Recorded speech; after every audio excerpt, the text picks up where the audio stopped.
and welcome to another day of Beyond the News. I'm your host UNZELA, and in today's episode we'll be discussing the fourth trilateral dialogue held between China, Pakistan and Afghanistan. Then we'll take a look at the 700 billion rupees money laundering details received from 10 countries. We'll move on to PCB gearing up to see PSL as separate entity, and Marvel maestro Stan Lee dies at 95. But first, our top story for tonight. Pakistan and China have yesterday urged Afghanistan to join the Belt and Road Initiative, as well as the China-Pakistan Economic Corridor for mutual benefit for the entire region.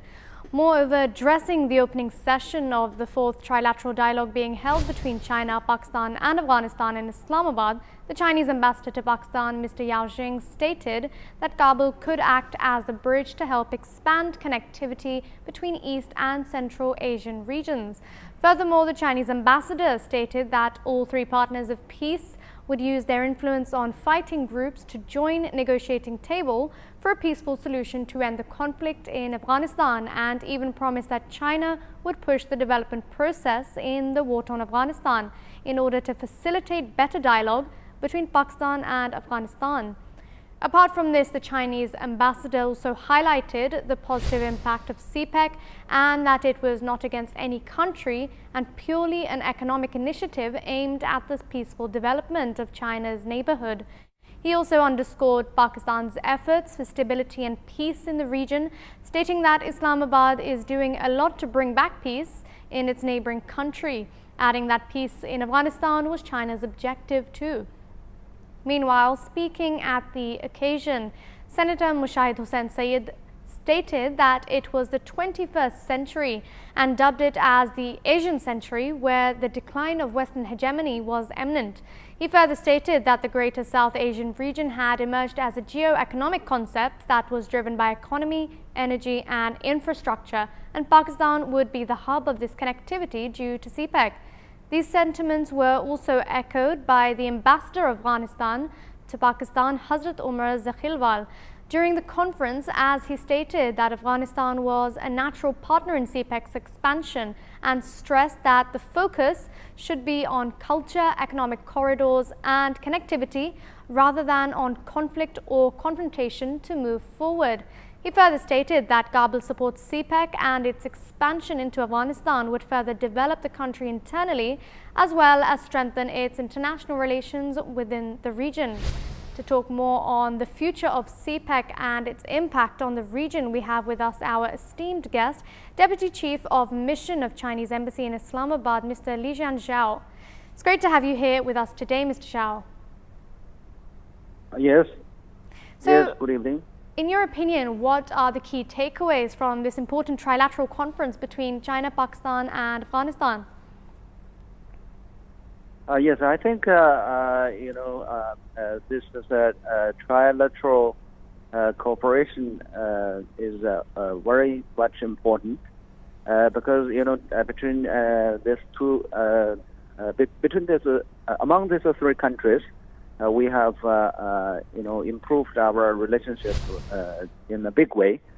So the best way to promote the relations further is to have a more practical cooperation among the three countries. As we all know that CPEC has achieved remarkable progress in the last 5 years. So it is only natural that, if we can extend CPEC into Afghanistan, that it can bring more benefits, not only to Afghanistan, but also, to the region as a whole. So if we talk about extension to Afghanistan, we have, specific projects in mind. For example, geographically, we can talk about those projects. For example, the more motorway or highway upgradation from Pakistan to Afghanistan. For example, from Peshawar to Kabul, from Chaman to Kandahar. We can, try to, start, those projects We can have a feasibility report of those projects, and then based on the feasibility report, we can study, the preliminary design. We can work out the commercial contracts and try to implement those road projects. And also, besides this infrastructure projects, we can also work out some soft projects. For example, we can do some training seminars, training programs for the civil servants, for the technicians, engineers, for this kind of seminars. We can arrange it, in a trilateral way. Then it can promote, exchanges among the three parties, among the three countries. So with this infrastructure projects and also software projects, we hope, those projects could be done under the framework of CPEC. And in future, we hope, we can work together with our Pakistani friends and Afghan friends to identify those projects, and so that we can extend the benefits of CPEC to Afghanistan. And Mr. Shao, what can Pakistan and China specifically do to improve the economic relations between both the countries? We have agreed, that through the visit of Prime Minister Imran Khan, that we have now, after 5 years, that is, we call it, the first stage of CPEC. Now we are entering the second stage of CPEC. This CPEC will mainly focus on two sectors. Number one is this industrial cooperation. So we have agreed that we are going to establish 9 special economic zones throughout Pakistan, and in those industrial parks, we will help Pakistan to establish more factories, so that Pakistan can export those products to other countries, and Pakistan can earn more foreign reserve, and also you can help Pakistan to have more job opportunities for the local people. So in this way, Pakistan can expand its industrial base. This is number one.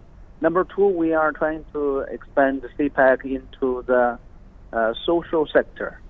We have agreed to establish a joint working group on social sector development.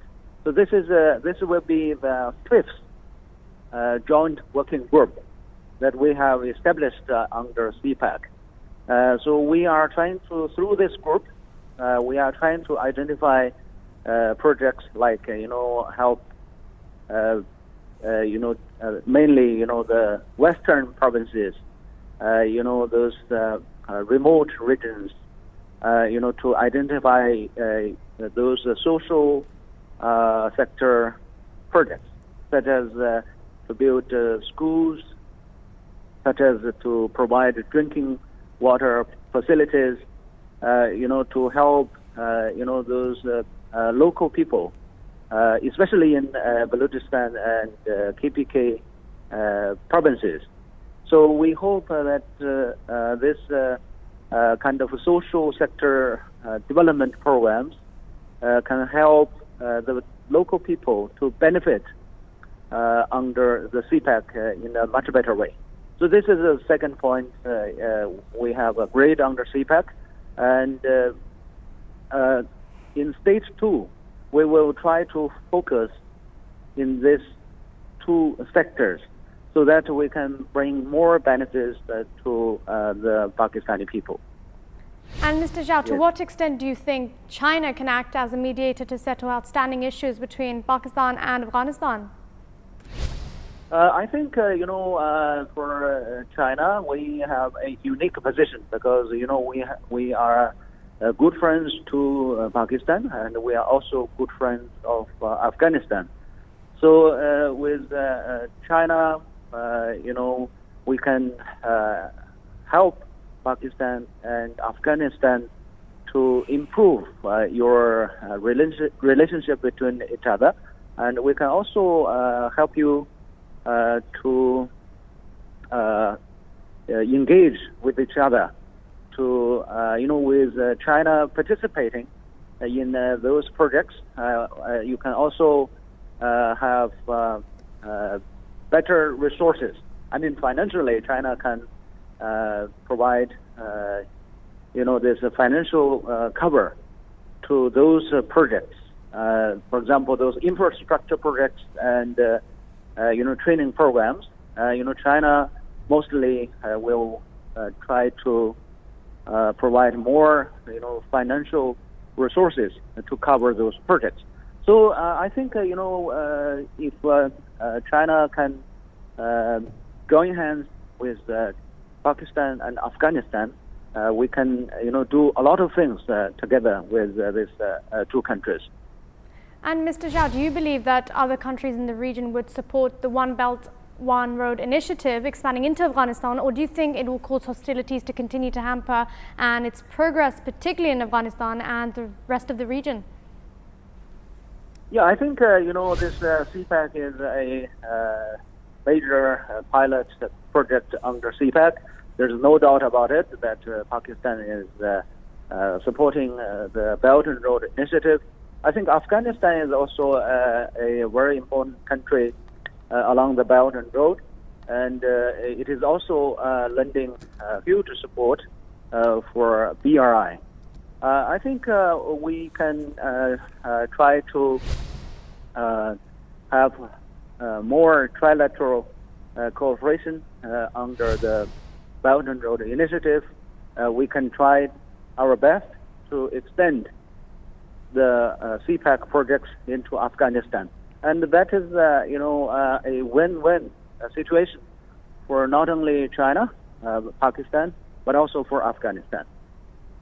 Thank you very much for your time. And that was the Deputy Chief of Mission of Chinese Embassy in Islamabad, Mr. Lijun Zhao, on the impact of CPAC in the region. And now we'll move on to a quick break with more on the other side.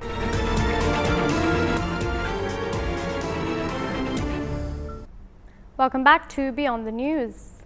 Special Assistant to the Prime Minister on Accountability Shehzad Akbar has revealed yesterday to the media that he has received details from 10 countries regarding money laundering worth almost 700 billion rupees, and references in this regard will be filed soon. Moreover, addressing the media in Islamabad along with Senator Faisal Javed and Advisor to Prime Minister on Media Iftikhar Durrani, Mr. Shehzad Akbar said that the government has identified over 5,000 fake accounts which were used for money laundering. He also revealed that money laundered through these accounts exceeded more than $1 billion, adding that these accounts were created in the names of ice cream vendors and rickshaw drivers. Furthermore, PM Special Assistant revealed that previous leaders issued many iqamas to conceal the amount that was laundered out of the country, and that the government was seeking details of all iqama holders from Dubai's administration. Meanwhile, those who have stashed money in Dubai and European banks will also not be able to hide their wealth, according to Mr. Shehzad, as he has received details pertaining to money laundering from 10 countries, and almost $5.3 billion were taken out of Pakistan in total. And this amount translates to roughly 700 billion rupees, which is a small fraction of the total amount laundered, according to him. Now, moving forward with the matter of fake accounts is that Pakistan People's Party co-chairman and his sister appeared before a banking court in Karachi today in connection to a case pertaining to money laundering of billions through fictitious bank accounts. These actions come after FIA is currently investigating 32 people in relation to money laundering regarding fictitious bank accounts, including former President Asif Ali Zardari and his sister Faryal Talpur, as well as Zardari's close aide Hussain Lawai, who was arrested in July in connection with the probe. The former president's other close aide and Omni Group chairman Anwar Majid and his son Abdul Ghani were also arrested by FIA in this regard back in August, although after a short briefing today, the judge granted extension to Asif Zardari and Faryal Talpur. The hearing is further adjourned until 10th of December. Now, to talk more on this issue, we have our guest and former NAB Deputy Prosecutor General Raja Amir Abbas. Welcome to the show, Mr. Abbas. Thank you. Firstly, I wanted to know your view on the PM's special assistant stating that the money laundering has destroyed Pakistan and that he has received details from 10 countries regarding money laundering worth almost 700 billion rupees. First of all, we have to appreciate the steps that have been taken by this present government regarding eradication of corruption, and money laundering is the basic thing, that how the corruption takes place and then the wealth is moved out of the country or invested in foreign properties. So it's a very right direction they have taken, although it is a complicated issue which won't be solved so simply, because saying that they have unearthed 700 billion rupees worth, properties abroad doesn't mean that they all were bought by some crime proceeds or they were bought with the money that has been due to corruption and corrupt practices, because they have to bifurcate. There are categories. I know personally some businessmen, they have huge properties there. They have invested legally there. Then they have to make a list of those public office holders, who were holding any position, whether they were parliamentarians, ministers, prime ministers, whosoever. So they have to categorize that, what properties belong to them. Then they have to do is that make a list of civil servants that while serving in Pakistan, their income was this much, and how come they have bought properties worth millions and billions.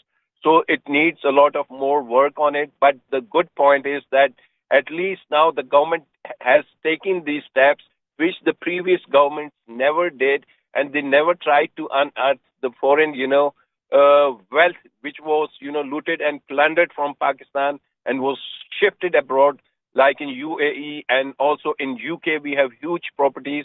So it's positive, and it would take some time, and particularly they have to get it declared by a competent court that yes, these are the crime proceeds. Otherwise, yes, if some money is taken out of the country and it's a legal money, but they had not routed it through the banks and they had taken it through other means like hundi and others, then that is a different offense. So I'm hopeful that it's a good initiative in the right direction. And so does Pakistan have international agreements currently in place to recover such money? Look, we have some agreements, and then again we have some arrangements also, because due to the changing, world laws on it, like in UK they have new laws of unexplained wealth order, Financial Crime Act 2017, even with UAE, and again they are working on it to make some more, bilateral treaties regarding mutual legal assistance, because it's nothing impossible. You have to do it. You have to sit with them and you have to sign some agreement. I was hearing the other day that yes, we had an agreement with UAE now, which says that they would give us the details of all the Pakistanis who have got their accounts there. So once you get these kind of agreements, so the basic thing is the will that the government is showing. If the will is there, they can make the treaties, they can make the agreements, they can proceed abroad, and if it's an ill-gotten money, they can bring it back. And Mr. Abbas, the matter of fake accounts is being investigated in the ongoing trials at the Supreme Court, and the court has ordered that it should not be discussed on air. So why is the government then doing a press conference on this currently? And do you think this can have an impact on the workings of NAB? Obviously, it is prohibited. There is a direction from the Honorable Supreme Court of Pakistan that, it cannot be, you cannot talk about or ridicule any individual. So I think the government is not taking any names as yet, And they are not saying that Mr. A or Mr. B is directly involved, but they are saying that we have unearthed 5,000 accounts, fake accounts, and such huge amount was, transferred from one account to other or was deposited. I don't think so. Regarding that, there could be any issue. But still, they have to be very careful, because once the media starts taking names and you try to say that, okay, this party is majorly involved in it, or no, nobody knows it as till today. And as we know, Asif Zardari and Faryal Talpur have also appeared in the accountability court today. So do you think we'll see progress on their case anytime soon? And what do you think are the hurdles, in your opinion, that NAB could be facing when prosecuting them? Look, they didn't appear before the accountability court. They were appearing before the FIA courts. That's a special court, banking court, right? And there is an ongoing case. So they had obtained a pre-arrest bail, and that was extended till 10th of December next month. So that is a legal thing they are doing. There is an FIR lodged initially, and it was this FIR that in this case, this further progress is being made. And let's see where the amount ends, because it seems that it's going towards like billions of rupees, which is being, dealt in these fake accounts. And then they have to see these fake accounts, who were the beneficiaries and who were the depositors, and what were the considerations why A would deposit in some unknown account. Obviously, there has to be a consideration. It could have been a kickback. It could have been a commission. So it would take its time, the investigation, and unless and until the investigation report is public, we cannot say that Mr. A was involved or Mr. B or C, or it was Sindh, Punjab, KP. So it's too early to say anything like that. And in your opinion, Mr. Abbas, what actions should the current government take regarding these fake accounts? And what course of action should be taken by the government to stop the outflow of illegal money outside of Pakistan? The mechanism is there. We have State Bank of Pakistan, we have FDR, we have FIA, banking circles. They all need to do their work properly. And what's most needed is that there is this suspicious transactions in State Bank. There is a branch which works. But if the right person is at the right place and honest and person is there, I don't think so they need to do much more. They have to make the institutions strong. Once the institutions are strong, all these things can be taken care of. Thank you very much for that informative insight. That was former NAB Deputy Prosecutor General Raja Amir Abbas on the ongoing money laundering cases. And we'll move on to a quick break with more straight after.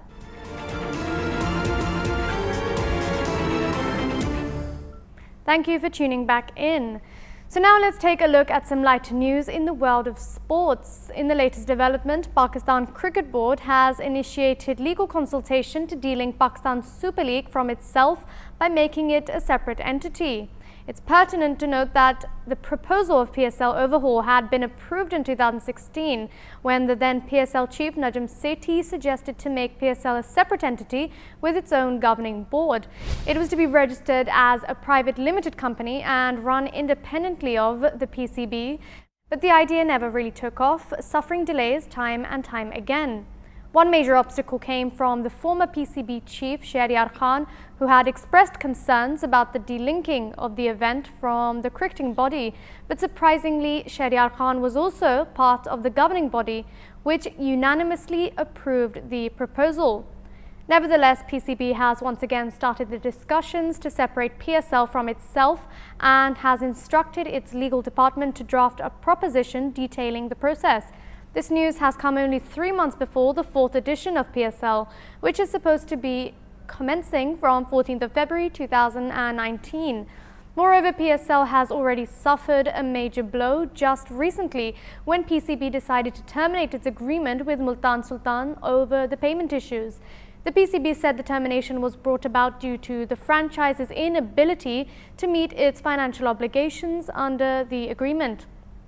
Last year, with a bevy of stars, Multan Sultan made its debut in the 3rd edition of PSL. However, PCB made it clear that the 4th edition of PSL will go ahead as planned with 6 teams and the same number of matches. To further discuss the recent developments in Pakistan's cricket, we're now joined by renowned sports journalist Zainab Abbas. Thank you very much for joining us, Zainab. Thank you so much. So PCB has again initiated the legal consultation to delink PSL from itself by making it a separate entity. So a proposal of such kind had also been approved back in 2016. So Zainab, what has really hindered to make PSL an independent entity for so long?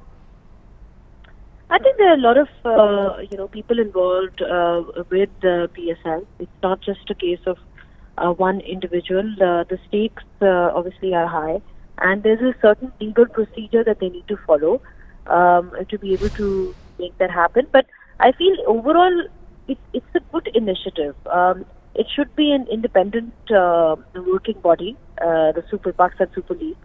And it should be run in a corporate way, the way you would have any other institution or body run. So I feel that it's not something which is that easy.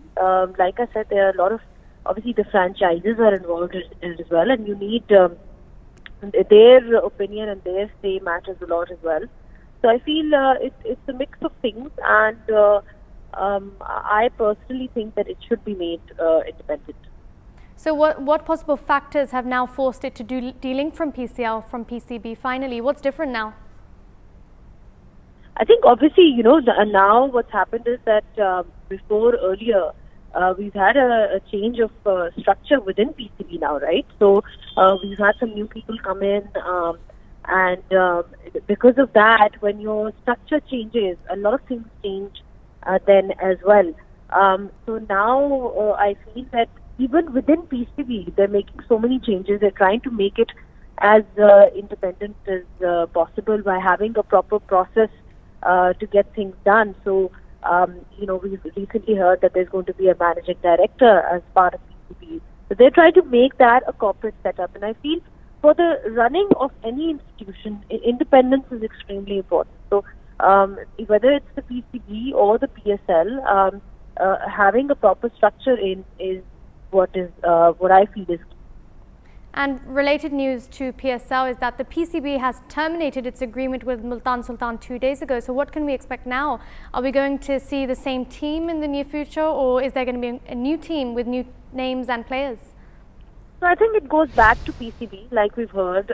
It's not something that's demolished altogether. Yes, the ownership is something that's going to be changed, and we're going to see whoever bids for them will probably get hold of them. For now, they're obviously being preferred as the sixth team, and the name itself, Multan Sultan, and all the other things, they're kind of kept hanging. So it was terminated because they did not meet their financial obligations. But that's not to say that Multan Sultan's, the earlier Multan Sultan, is not going to be part of this PSL. Whichever form they come in, the team is still going to exist. And the interest in PSL, as we know, is now global. So I feel there'll be quite a few contenders already willing to buy that team. And Zainab, as we know, the PSL draft is happening in a few days. So in your opinion, what should we expect from the draft this time round? I think it's going to be a very exciting draft. You've got all these star players this time. People like, players like A.B. de Villiers, players like Steve Smith. We recently heard that Corey Anderson has also been added. And these are all the players that are going to make PSL for bigger and better than before. We all know that the pick order is already out. Lahore Qalandars gets their first pick. And everybody's hoping for them to be picking A.B. de Villiers. So not only that, the draft is also going to witness somebody like Luke Ronchi. He was really, I think he was the key to Islamabad's batting last year, and was unstoppable as we all remember. So it's great that he'll be flying down just to attend the draft. So I think it's exciting times, and it's a chance for the teams to pick their best 11. And lastly, Zainab, when are we going to see a women's PSL in your opinion? Well, that's a very good question. I think we should definitely invest in that. We've seen the Big Bash model where they have a women's Big Bash as well. Women's cricket is taking the world by storm as it is, because if you look at the World Cup right now, it's being telecasted all round. The interest is massive. So with the World T20, so I mean, slowly, women's cricket is evolving, and I feel if we followed, this is a successful model. So the PCB, we can perhaps look into that and, follow a similar model to encourage women in sport. Thank you for keeping us informed in the cricketing world, and that was sports journalist Zainab Abbas, and we'll take a quick break with more on the other side.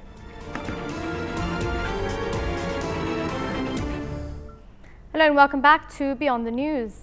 A sad day for Marvel fans. Stan Lee, the co-creator of countless Marvel comic book characters that have become staples in pop culture, died yesterday at the age of 95. Lee was known to revolutionize pop culture and has created iconic superheroes such as Spider-Man, Fantastic Four, the Hulk and X-Men, who now dominate the world's movie screens. Lee has worked with Jack Kirby and Steve Ditko to create comic book superheroes with relatable human foibles such as the Hulk, Doctor Strange, Daredevil and the Fantastic Four. In collaboration with writer Larry Lieber, he created the characters of Iron Man and Thor, and in its heyday, Marvel sold 50 million copies a year. Lee wrote all the copy for Marvel's covers until his retirement from editing in 1971. He was also known for making a cameo in every Marvel film, as well as making cameos in movies based on his own characters. Lee also appeared in low-budget productions. The comics titan made an appearance in Kevin Smith's 1995 comedy Mallrats to give comic-inspired life lessons to a heartbroken slacker. Lee later went on to describe that role as his favorite cameo.